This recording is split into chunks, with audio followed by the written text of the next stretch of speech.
The following is an excerpt from the fourth volume of The History, Civil and Commercial of the British Colonies in the West Indies, though its author Brian Edwards is speaking of the French colony of Saint-Domingue. The rebellion first broke out on a plantation called Noe, 9 miles only from the city. 12 or 14 of the ringleaders, about the middle of the night, proceeded to the refinery, or sugar house, and seized on a young man, the refiner's apprentice.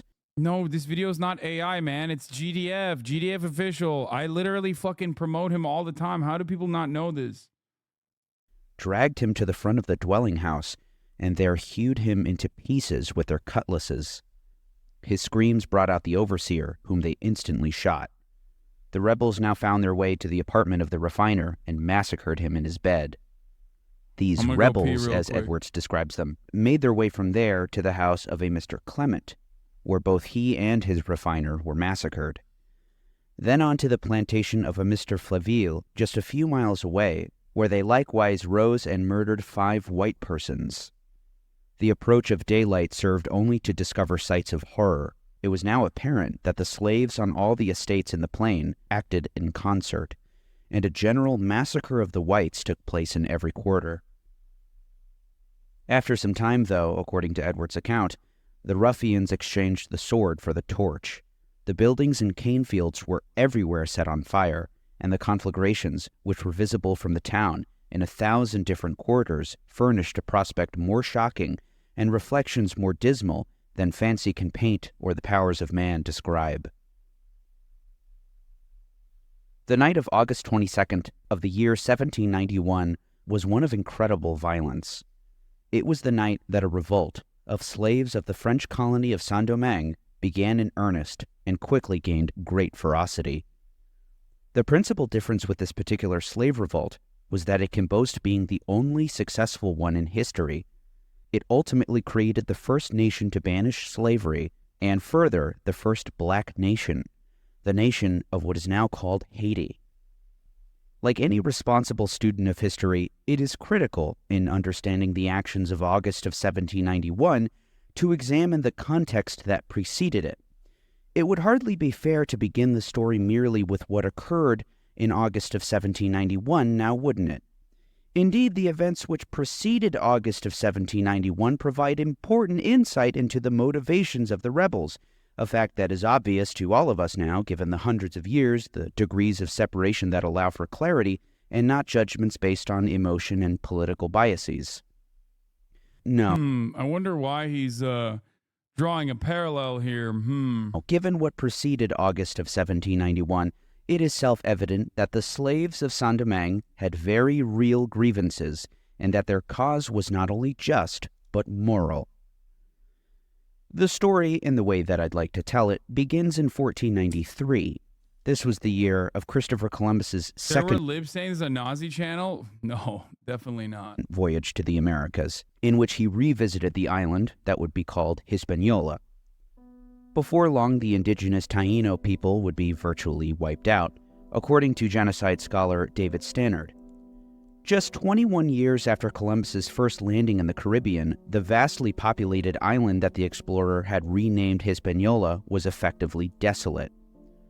A consequence of not only disease, according to Stannard, but also murderous exhibitions by Spanish troops beginning in March of 1495. Besides disease and slaughter, another crucial import was introduced by Columbus, one that would cement the legacy of Hispaniola for generations to come: sugar. It was this maneuver which helped make Saint-Domingue, modern-day Haiti, a nation comprising the western third of the island of Hispaniola, into the single main destination of the Atlantic slave trade by the late 1780s. Saint-Domingue was what the French would name their colony, which they settled in the early 17th century, taking their name from the island's capital, Santo Domingo. Saint-Domingue's wealth was staggering. No bigger than the U.S. state of Vermont, it was a powerhouse of the Atlantic economy. Did you know that so many people were killed as a result of the colonization of the Americas that global temperatures actually fell? I did not know that. Holy fuck. Really? Damn. Whose exports exceeded those of the United States and were worth more than those of Brazil and Mexico combined. The island produced more sugar and more coffee than anywhere else in the world, and with this immense amount of trade, the tax revenue from this small piece of land alone funded the entire French Navy. Saint-Domingue was a fast-living colony where white Frenchmen sought to get rich quick, working up the slave economy's hierarchy of overseers, plantation attorneys, and ultimately owners, who could comfortably live in absentia in France while their administrators handled the day-to-day.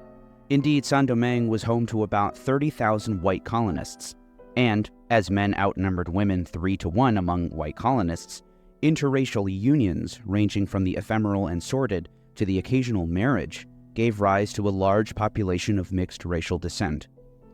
Their descendants were free, and along with their ex-slave counterparts, free people of color made up another tranche of about 30,000 of the population, roughly equivalent to the white colonists. Yeah.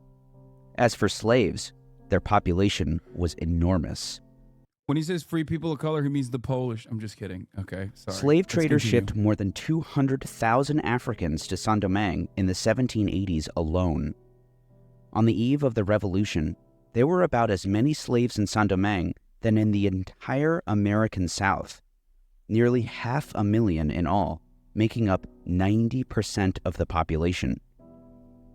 Control was maintained, as was the entire system of slavery, through violence. Punishments were cruel. r/Poland's going to get mad again? Why? This is like an objective W for the Polish history. If they get mad at this, they're just, oh, fuck, they are very stupid over there at r/Poland. Shit. They won't understand that I'm saying like they played a role in the on the right side of history here. And went unpunished. Slaves, after all, were property by law. Exhibitionist whippings were as much intended to terrorize other slaves as they were to torture their victims. French historian Pierre de Vassières gave gut-wrenching detail of slave reprisals in his history of Saint-Domingue. Pepper, salt, lemon, ashes, quicklime would be poured into open whip wounds. Or perhaps gunpowder would be placed inside their rectum, which was lit with a wick. There are, I assure you, many other atrocities to speak of, far, far worse than what I've just described.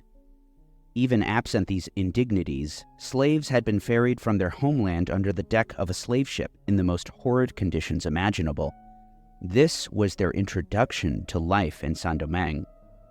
Upon arrival, they were branded as though they were livestock, and each time they were sold thereafter, they were branded again and again. They worked sun up to sundown, 6 days a week, or if they were on the sugar plantations, into the night as well. I think this is important to understand so that the rest of the video, which is going to talk about the the slaughter, because it basically gives you the moral basis of what the brutality looked like and why the brutality looked the way that it did. It's just offering you context and a moral justification for it. Digging canals, tilling, planting, harvesting. A Swiss traveler named Giraud Chantrant spent a year in northern Saint-Domingue in the early 1780s. He provides valuable insight into slave life free from French colonial bias. On a large, well-managed sugar plantation, the work never stops. Either the ripened canes need to be cut or a field needs replanting after being harvested. Tired by the heat and the weight of their pickaxes, and by a heavy soil baked hard enough to break their tools. For those of you who don't know, this played a ginormous role in the collectivization efforts of the Western world. This plays a fundamental role in why the Western world became so bountiful. Okay? It continues under different names to this day, but like this established the basis for it. Okay? They made great efforts to overcome every obstacle. A gloomy silence reigned among them. Pain was visible on every face, but the hour of rest never came. The manager watched the working without pity, and several slave drivers armed with long whips mixed in. You're not going to try and say this is something we can compare to a current event happening? Wait, what? I already did. Among the workers, dealt out harsh blows. Men and women, young and old, without distinction. This European gentleman himself couldn't help but express his disgust at the condition of the slaves. And you remember Vosh's Haitian Revolution was white genocide era? No, because I only see his high notes and none of his low notes, because I only know things that he says about like dropping tactical N-words, for example, or Tacoma wept, or excuse me for my shared presumed knowledge of goblin porn. Those are the fun stuff, and not like the really, really bad shit. Could a European fresh from the charming countryside of Switzerland gaze on that of Saint-Domingue without getting angry? At the debasement of the men used here, their suffering and extreme poverty? At the enormous chains they have to drag around if they commit a small fault, as if their daily work is not already exhausting enough?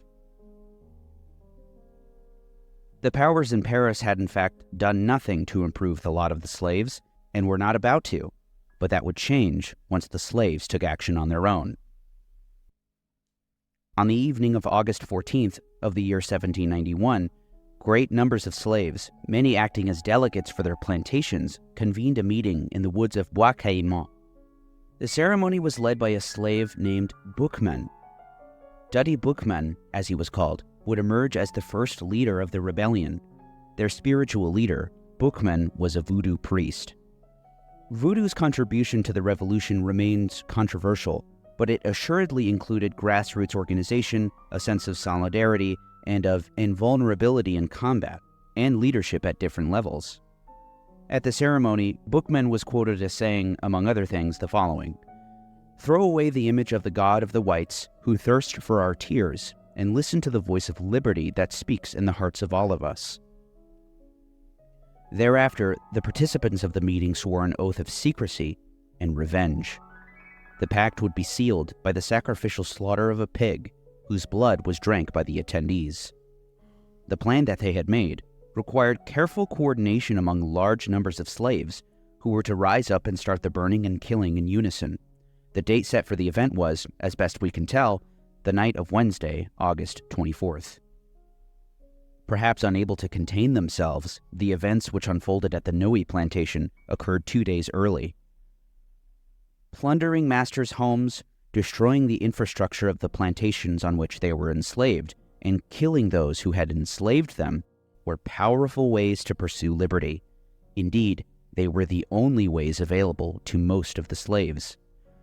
We can only imagine the exuberance and exhilaration the rebels must have felt as they took vengeance, turned the tables on their masters, and saw, perhaps for the first time, the extent of their power. So one thing to always remember is that the colonizing entity, right, the oppressive entity, whether it's chattel slavery or let's say a settler colonial ethno-nationalist apartheid state, right? Just throwing that out there. They set the standard for violence, right? It is their violent means that inevitably require equally proportionate, as to the best of their ability, violent resistance. So that's something to always remember, okay? That's it. And you can maybe even track that throughout the history of, let's say Palestinian resistance. Okay? I don't know why I came up with that just now. I don't know why it's in my mind for some reason. But like Palestinian resistance throughout history has taken many different forms. Okay?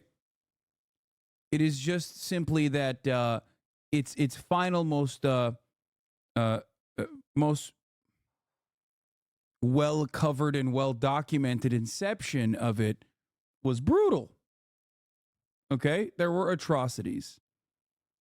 It is because the standard of violence has reached that level of atrocity in the daily existence of those who are colonized, those who are oppressed, those who are victims of the violent ethno-nationalist rule.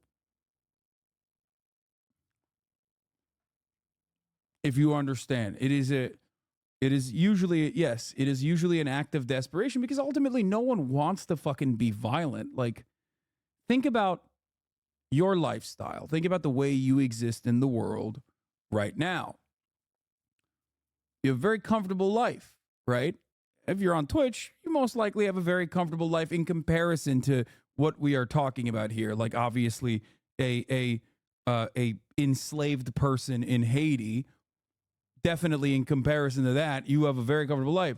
So violence is completely removed from the equation for you in the way that you resist to oppressive constructs. That's why you do like civil disobedience every now and then. You know, you shut off a speaking engagement. You protest the Oscars, things of that nature. Now, if the standard of violence in your everyday existence was up to, I don't know, let's say Gaza, right? Where your housing is being pummeled into oblivion by American rockets, by American missiles on a daily fucking basis. Half of your family is dead.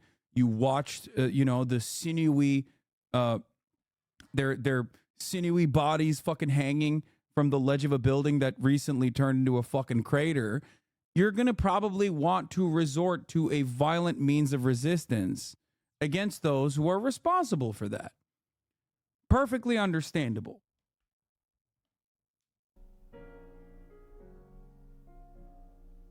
Of course, it was only a matter of time before a counteroffensive was launched, a fact undoubtedly known to all of the rebels. They proved themselves to be a worthy and terrifying adversary. Let us turn our attention back to Brian Edwards' testimony, where he details the utter carnage of the revolt period, what he calls an exterminating war.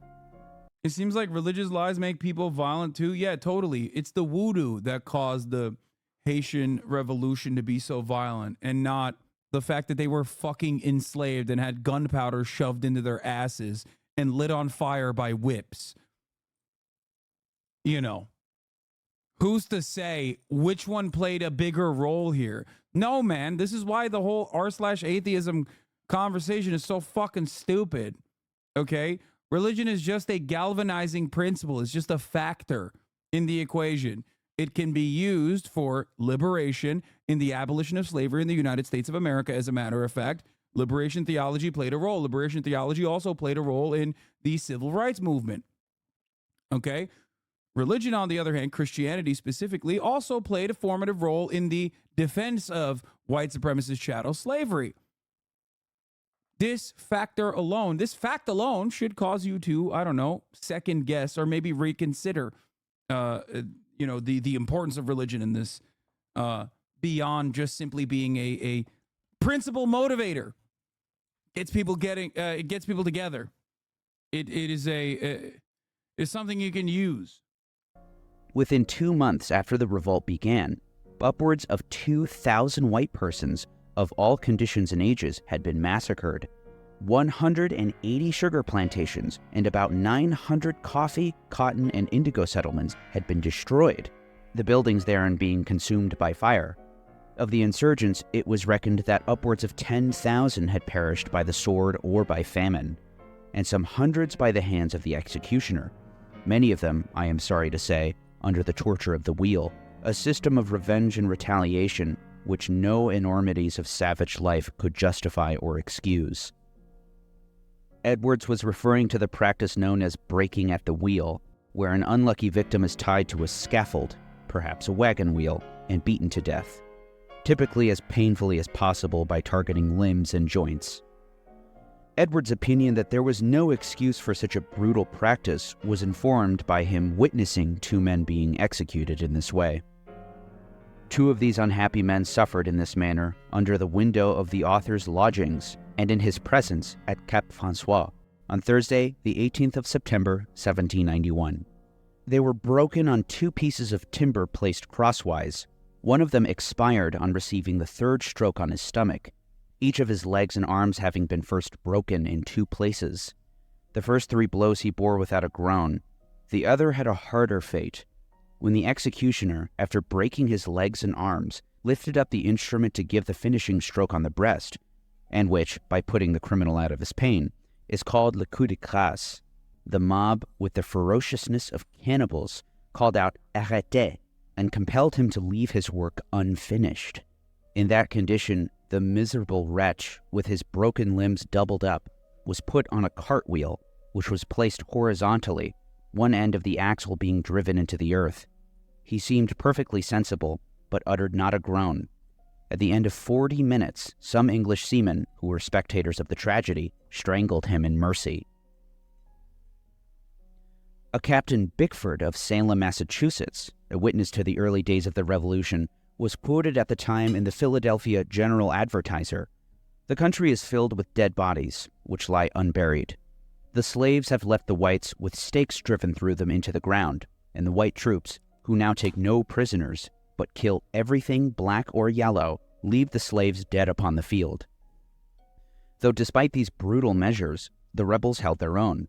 Indeed, the French appear to have been experiencing an all too familiar problem that would plague all occupying and colonial powers throughout history, that of the enduring guerrilla. In the words of a Madame de Rouvray, "We kill many of them, and they seem to reproduce themselves out of their ashes." They were armed with guns, knives, sticks, and all the sharp utensils of kitchen and of farm. Some were nude, some in tatters, and some grotesquely decked in the rich apparel taken from our wardrobes. They had, as artillery, 15 cannon taken from our villages.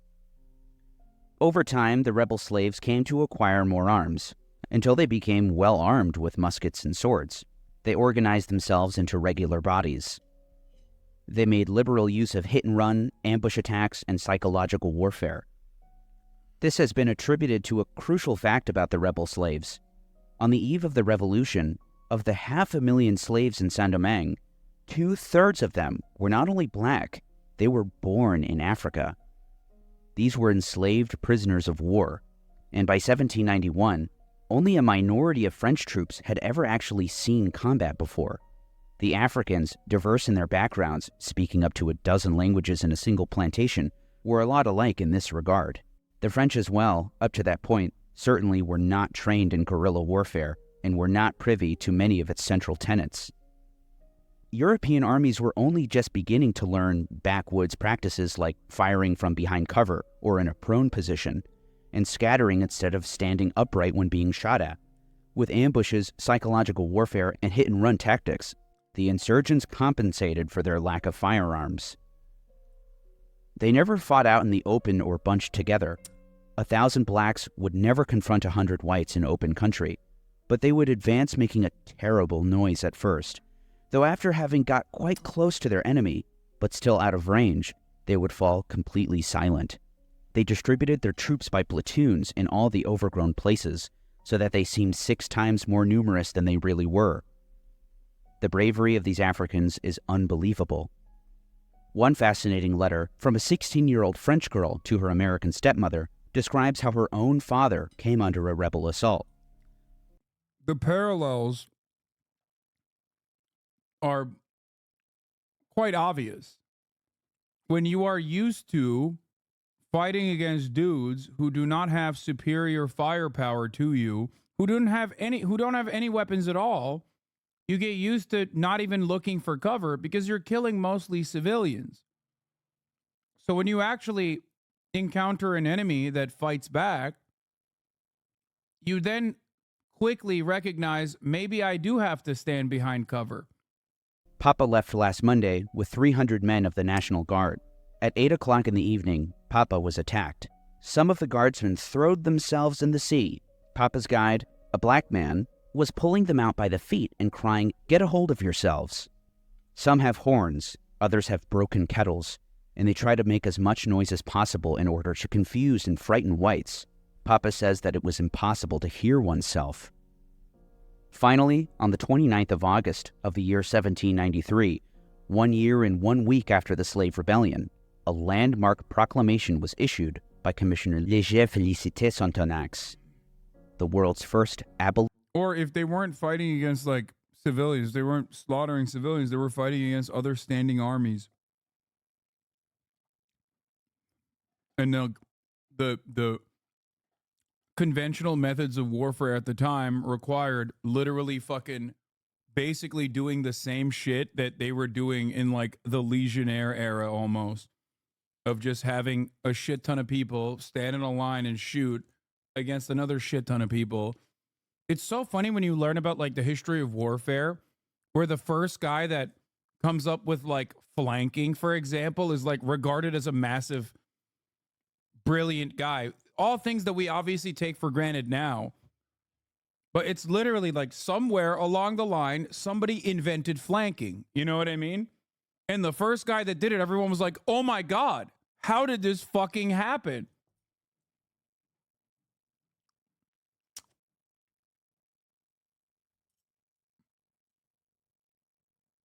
Abolition of slavery, and the only one in response to Hannibal did that, was nuking the Romans, is crazy. Slave rebellion, a landmark in the history of the Americas. In doing so, the French acquired an important ally, one who would radically alter the course of not only the history of Haiti, but the history of the world. Yeah, I love that the art of war is like attack your enemies at night and humans do not like fire. And it is seen as genius text. I mean, for the time, it was genius. I am Toussaint Louverture. My name is perhaps known to you. I have undertaken vengeance. I want liberty and equality to reign in Saint-Domingue. When he joined the resistance in 1791, Toussaint Louverture was already a free man.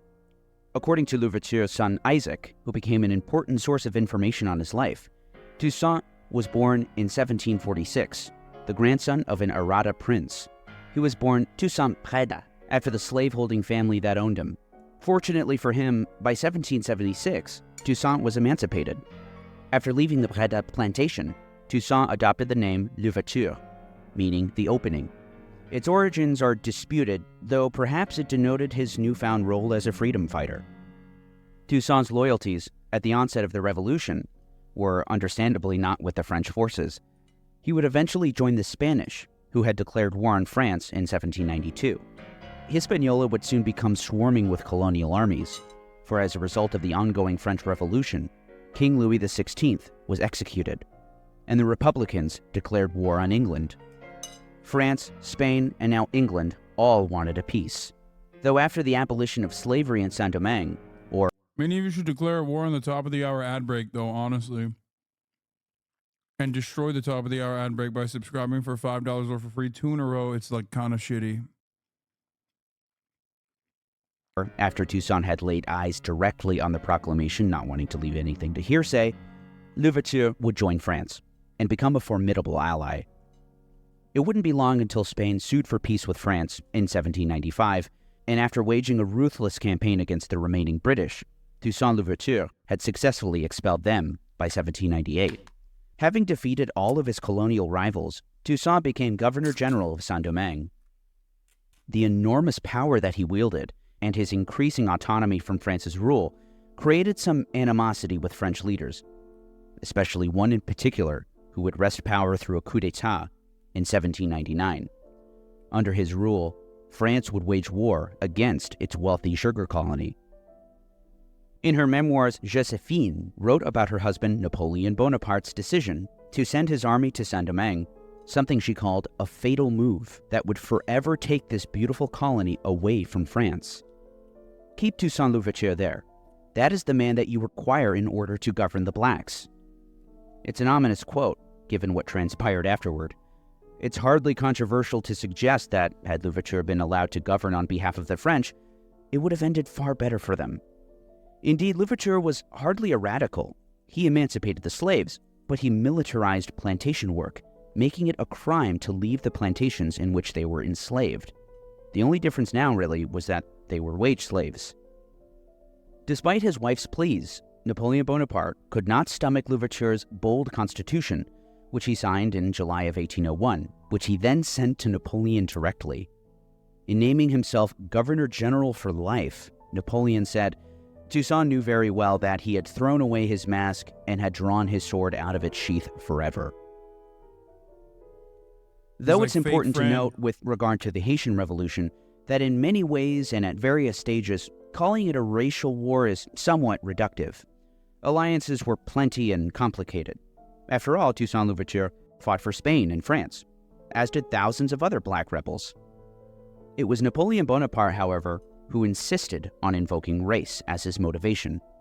"Rid us of these gilded Negroes," Bonaparte wrote to his expedition leader Charles Leclerc in July 1802. "Disarm the blacks."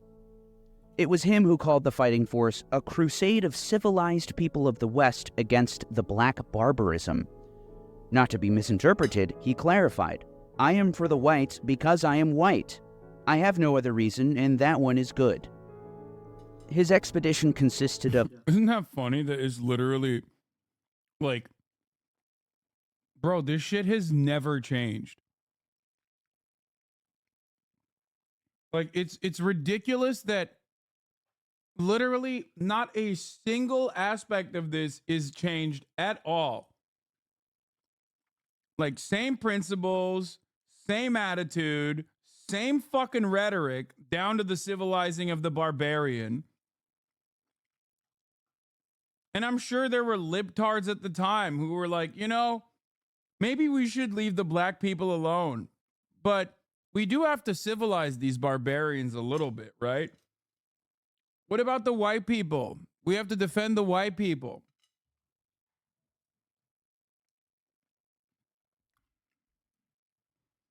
What about the missionaries? Oh, they're just mad because we were taming them with our beautiful ways of existence in Christianity. It's like, that's what it really is about. They just don't like Christianity and the civilizing aspect of it, seemingly. Wow, they just want to do racial supremacy in the other direction. It's really fucked up when everyone can see racial supremacy work in only one direction. Of some 50 ships, half of France's large naval vessels. Aboard them were 22,000 soldiers and 20,000 sailors. The total numbers sent to Saint-Domingue would balloon to upwards of 80,000 men.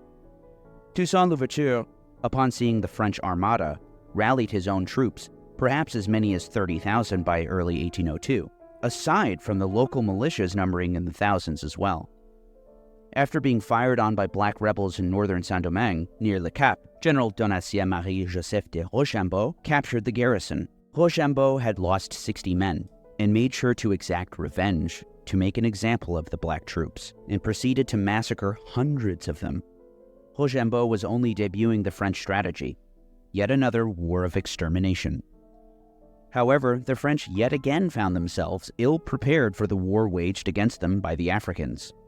The enemy held nowhere, and yet never ceased to be the masters of the country. The French had made devastating progress in a short period of time. After capturing Le Cap, they wrested the northern peninsula from Louverture's forces, though they would take to the mountains and the wilderness, burning and sabotaging as they withdrew.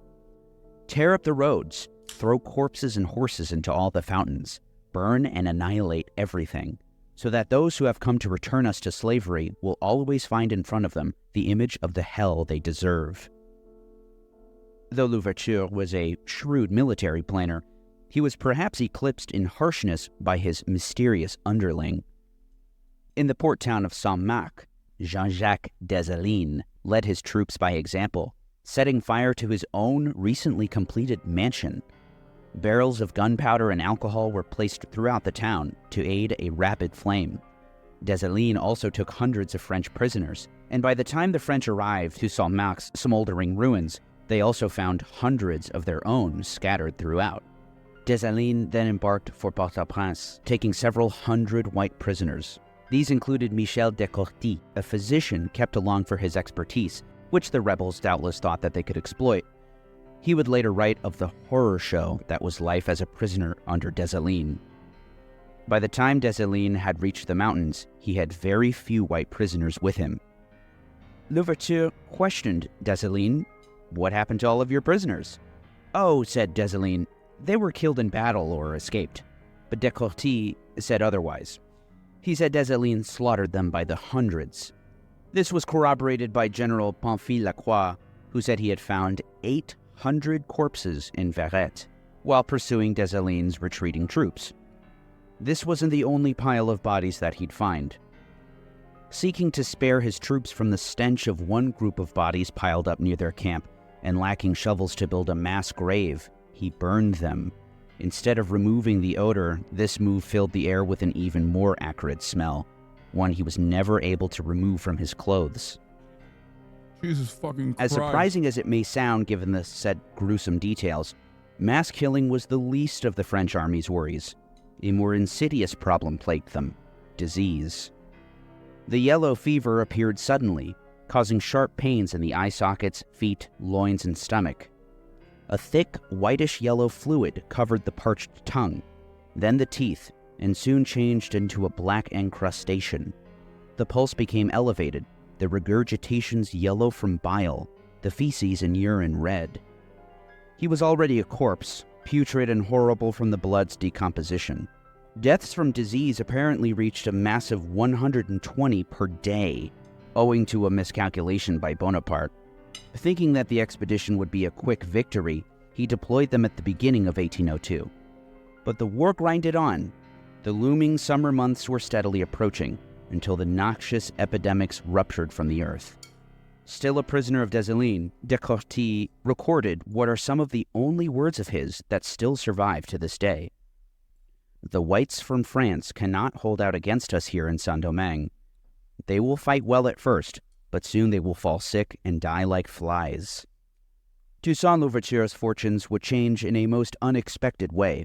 One of his most trusted allies, Henri Christophe, commander of the Northern Plain, surrendered to Leclerc. It wouldn't be long until Louverture did the same. Finding his position severely compromised, it was a massive betrayal. Louverture signed an agreement at Le Cap, where he would surrender in return for keeping his military rank and returning to his plantation at Annery. Leclerc had pardoned Toussaint, and the latter had pledged his loyalty to France. Leclerc had given his word of honor. It was a lie. Upon visiting the home of General Jean-Baptiste Brunet, General Leclerc entered, accompanied by a large number of soldiers who surrounded me, seized me, bound me as a criminal, and conducted me on board the frigate Créole. As he boarded the ship that would bring him to his exile, he exclaimed, "In overthrowing me, you have cut down, in Saint-Domingue, only the trunk of the tree of the liberty of the blacks. It will grow from the roots, because they are deep and numerous." Louverture withered away and finally died a year later in a freezing dungeon in France on April 7th, 1803. This would prove to be yet another miscalculation on the part of Napoleon, who had sealed the fate of the French. For Toussaint Louverture was merely replaced by his brutal partner, Jean-Jacques Dessalines. I don't get it. Unbeknownst to Leclerc, up to that. Certainly there will be no Hamas too. These are solutions that require, these are problems that require military solutions.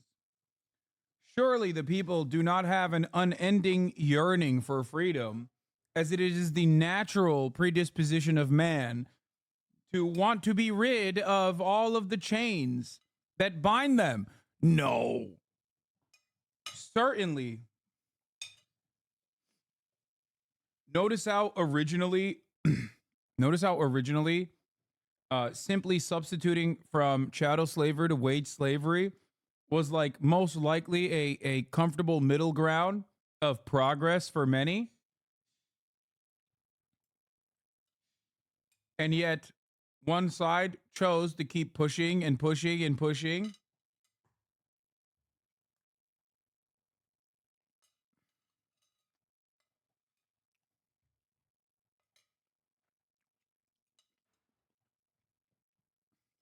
Think about that. That point, since he believed Dessalines would be a valuable asset. Leclerc even sent him on a mission to disarm the population. However, after publicly confiscating arms, he covertly rearmed the population, all while stocking up on ammunition. Dessalines' belief that he would soon have to take up arms against the French once again was understandable. Indeed, when France reinstituted slavery in the island colony of Guadeloupe, news couldn't be contained for long. This fact confirmed everyone's suspicions of what the true plans were for Napoleon's officers. And sure enough, Dessalines attacked French troops in Gonaive, sending the soldiers into retreat to their ships in the harbor. He told them, "Return to Europe." Leclerc sought to rein in the black soldiers through genocide. "In order to control the mountains, once I have finally completed the job, I will have to destroy all the food crops and a large proportion of the cultivators. I will need to wage a war of extermination. Leclerc's target was the black population of Saint-Domingue, including those who fought in his ranks. In Le Cap, he had 1,000 colonial troops arrested, loaded onto ships, and pushed overboard with large sacks of flour tied around their necks. A contemporary witness, Jean-Pierre Bichot, corroborated the practice. Drowning is the usual way of putting to death black prisoners. I've been told that, on several occasions, thousands... If there's one thing that always works in an enslaved population that withstood genocidal conditions, it's just more genocide. That seemingly also is a really successful strategy there, just like the military solution.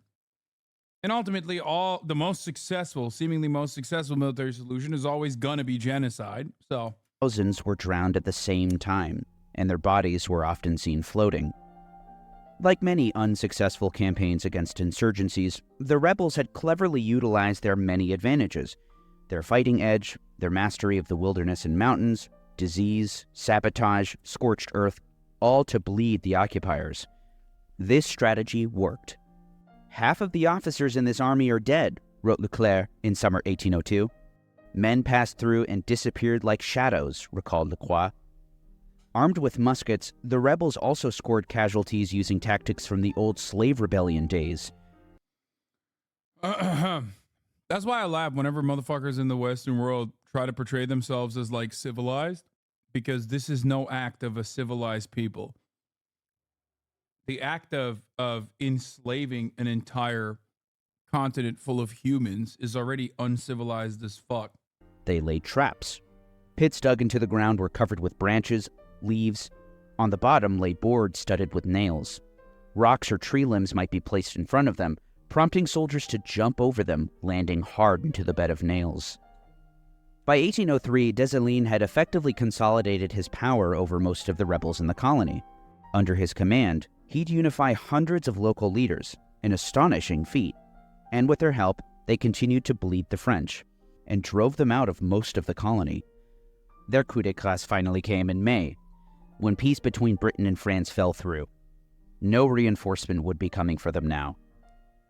A song from the period was passed down generation after generation, recording the march toward victory of Dessalines' troops. "Dessalines is leaving the north. Come see what he is bringing. He is bringing cannons to chase away the whites." In November, Dessalines directed a final attack on French positions outside Le Cap. On the 18th of the month, I finally realized Hasan is basically the Tucker Carlson of the left. Shit would be so funny if it wasn't so sad. I mean, I want to thank you for saying that. Tucker Carlson is an incredibly successful propagandist for the white nationalist cause. If you mean that I'm an incredibly successful propagandist for socialism and the cause of educating Americans on socialism, and do a pretty good job of like explaining socialism, anti-imperialism, and the like through the framework that is easily digestible by liberals by utilizing mostly liberal language, then yeah, I'll take it. But I don't think you're saying that. I don't know if that's what you're trying to mean here.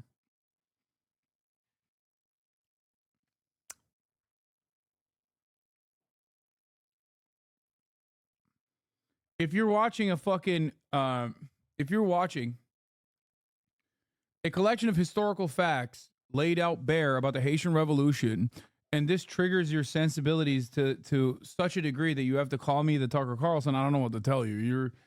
I think it is you who needs to re-examine their principles.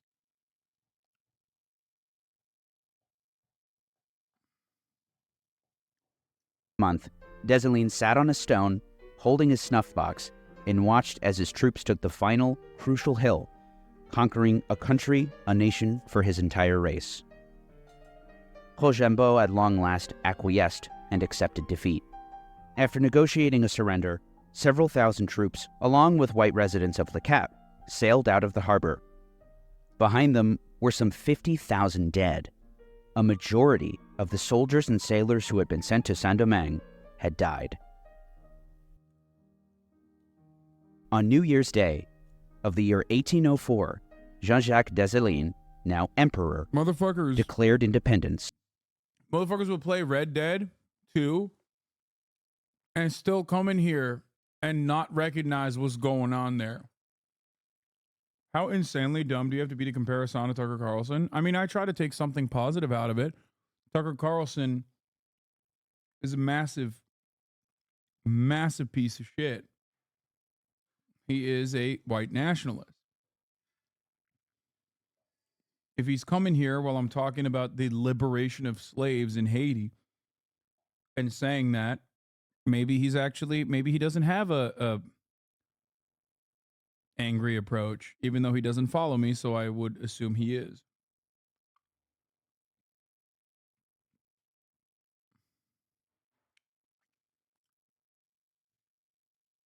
For the new nation of Haiti, thought to be the old Arawak name for the island. Among the declaration's words were the following ominous statements.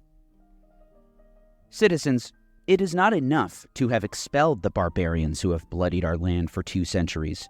It is not enough to have restrained those ever-evolving factions that one after another mocked the specter of liberty that France dangled before you.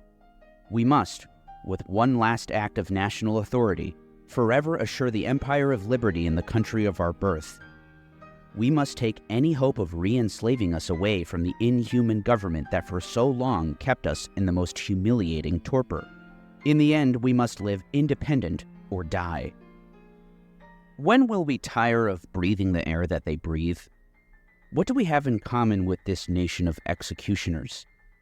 The difference between its cruelty and our patient moderation, its color and ours, the great seas that separate us, our avenging climate, all tell us plainly that they are not our brothers, that they never will be, and that if they find refuge among us, they will plot again to trouble and divide us.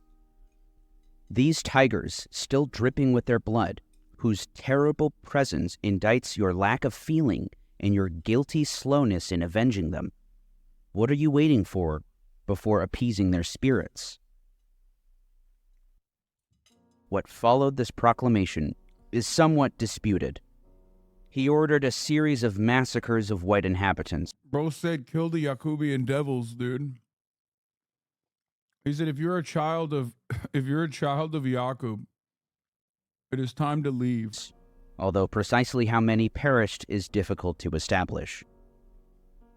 Between February and May 1804, several thousand of the remaining French were systematically massacred in 2 waves, men first, women and children afterwards. It was then that the complete massacre took place. The population, stirred to fear at the nearness of the counter-revolution, killed all with every possible brutality. After the first slaughter, Dessalines issued a proclamation promising pardon to all who were in hiding. They came out and were immediately killed. Uh-oh. On April 28th, Dessalines himself... Bro, how do you hide as a white person in Haiti post-revolution? Like, that part I don't even understand. It's like, the fuck were you thinking at that point? You know what I mean? Oh, they won't know. Like, what, you're doing... dude, is it blackface, actually? Himself had issued a proclamation, which seemed to indicate that something significant had indeed occurred.